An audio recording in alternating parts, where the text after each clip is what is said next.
हमें तो पाबंद किया गया है जनाब स्पीकर साहब, दोनों हाथों में हथकड़ियां और दोनों पाँव में नेल हैं हमारे।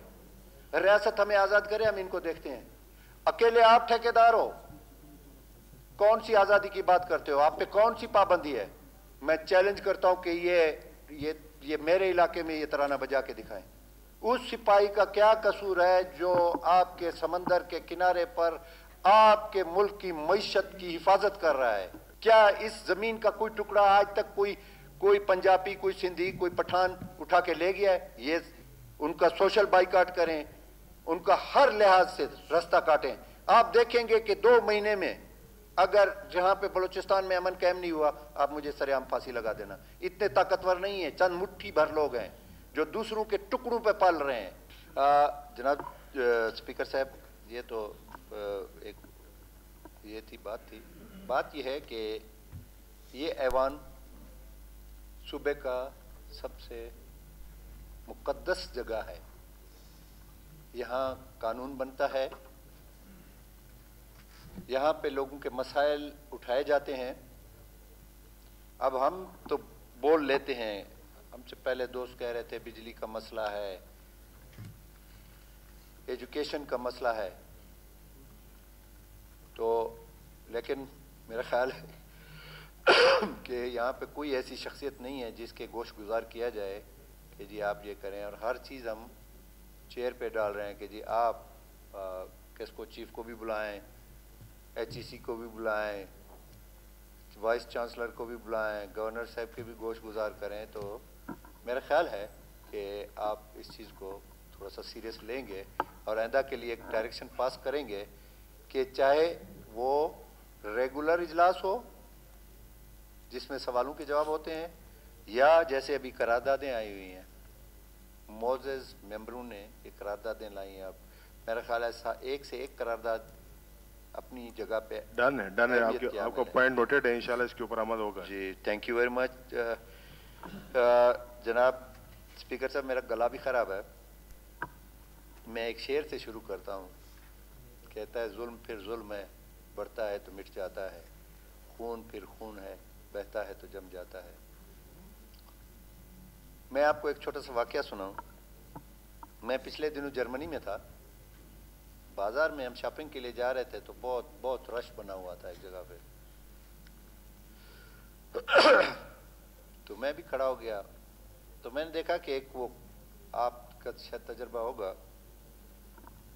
स्पीकर साहब के, वो एक दो वहाँ के मकामी लोग नक्शे बना रहे थे, रंग उठाया हुआ था।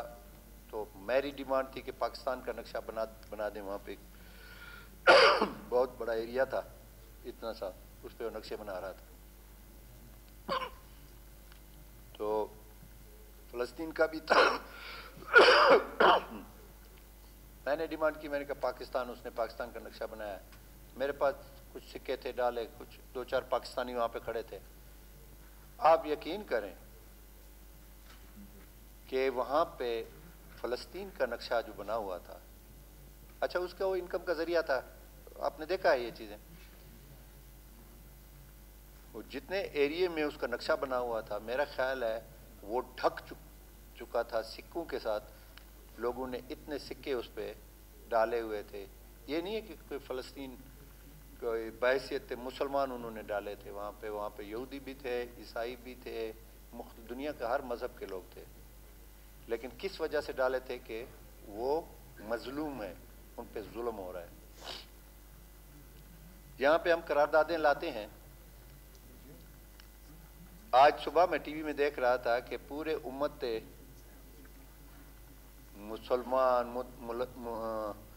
मुसलमा ने फैसला किया है, माँ सिवाय शायद 1-2 मुल्कों के, कि इसराइल को तस्लीम किया जाए।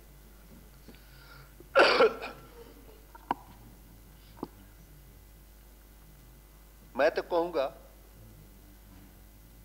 कि इस वक्त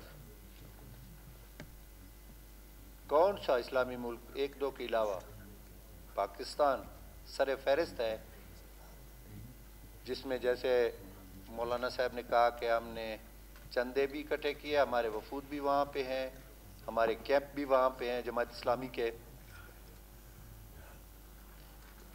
मेरा ख्याल है कोई और तो यहाँ पे हम अपनी सियासत चमकाते हैं, फ़लस्तीन के मसले पर कंडम कर रहे हैं, हम बद्दुआएं दे रहे हैं। बद्दुआओं से होता तो इस वक्त जो है ना अमेरिका का सदर फिर कोई भी जैसे ही पैदा होता मर जाता। इन चीज़ों से निकल के अमली चीज़ की ज़रूरत है। जैसे मौलाना ने कहा है कि हमने अमल क्या किया है, हमने अमल क्या किया है, अमली तौर पे हमने क्या हिस्सा डाला है वहाँ पे, माँ सिवाय इसके कि आपके पासपोर्ट पे उसको हटा दिया जाता है कि आप इजराइल नहीं जा सकते। बाकी मेरा ख्याल है ना गवर्नमेंट की सतह पे आज तक 75-76 सालों में इसके लिए कुछ किया गया। हमने स्टूडेंट लाइफ फ़लस्तीनियों के साथ गुजारी, हमें पता है कि वो किस हद तक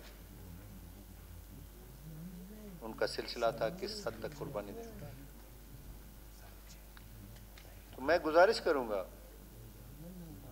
कि सिर्फ फ़लस्तीन की बात नहीं करें, जुल्म जहां पे होता है उसको, पहली बात तो यह है कि इस करारदाद को, पूरे ऐवान की मुश्तरका करारदाद, मैं मुस्लिम लीग नून की तरफ से, सीनियर साथी की तरफ से मैं इस करारदाद की मुकम्मल हिमायत करता हूं। और मेरी गुजारिश है आपसे कि इसको इसने बड़ी अपना ज़ाबित रकीब साहब ने बहुत अच्छी करारदाद लाई, इसको पूरे ऐवान की करारदाद होना चाहिए। ये हम सब की आवाज़ बने, इस बलूचिस्तान के 65 के ऐवान की आवाज़ बने। इसके साथ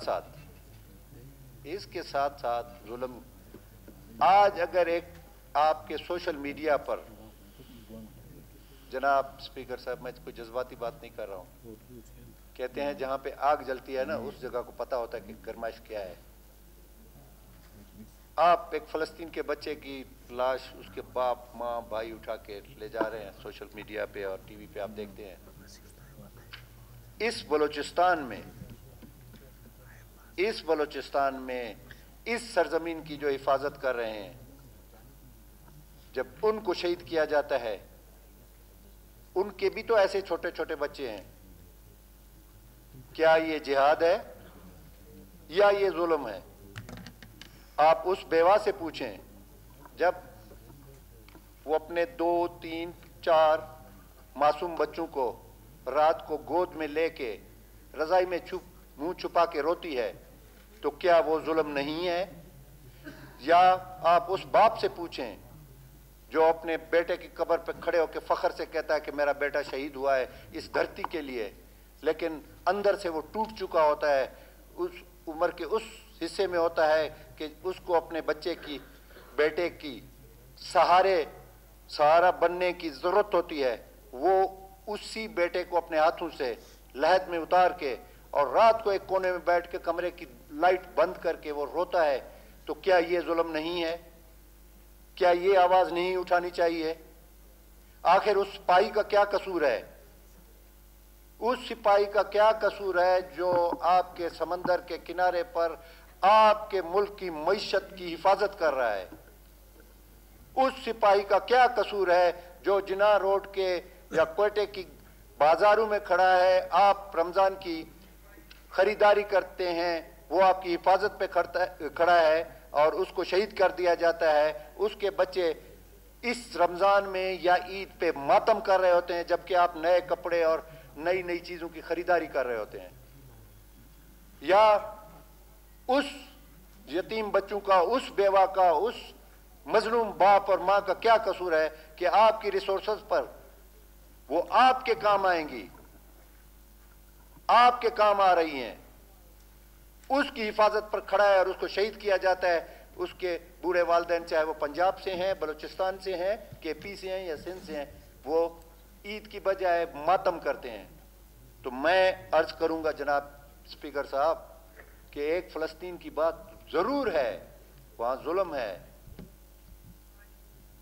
इजराइल उस पर जुल्म कर रहा है, उसके अस्पतालों पे बमबारी कर रहा है, लेकिन क्या ये फूल निशावर कर रहे हैं? आए, अगर हम इजराइल को कंडेम करते हैं ना, ये हमारे घरों में रहते हैं। मैं किसी इलाके का नाम नहीं लेना चाहता, शायद किसी की दिल आजारी हो।